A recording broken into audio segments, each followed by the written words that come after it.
Nani?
Gouverneur Gentini Ngobila akangi zandu mais ata mabanga pamba bwa kite tala makambo asala soki chef de l'état soya aye na batu na ye ya kin bopeto pona basala ndeti kosala mwa propriété na butu mais na moi a poubelle ebele na zandu bosoto akanga zandu banda le 21 mais jusqu'à présent atikala kosala eloko te ça déjà 2 mois déjà non en tout cas Gentini Ngobila soko kokite tika esika batu misu basala Gentini na beka.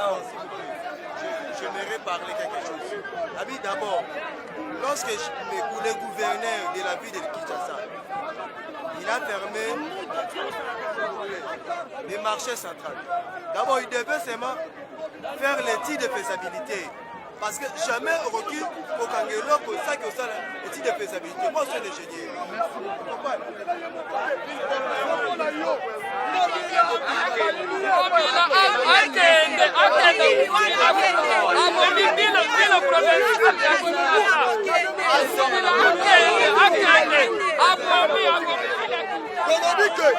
Ngobila abomisaki bato na yumbi place na ye eza awa te akende azali fruit ya Kabila toboyi proposition ya Kabila yo oponaki Laurent Batumun Kabila azwaki je na ye Ngobila bimi ezalaki na profil na yo te Ngobila peuple aboyi ye zando tondimi moto mosusu azala zando me Ngobila te onome gouverneur ya sika.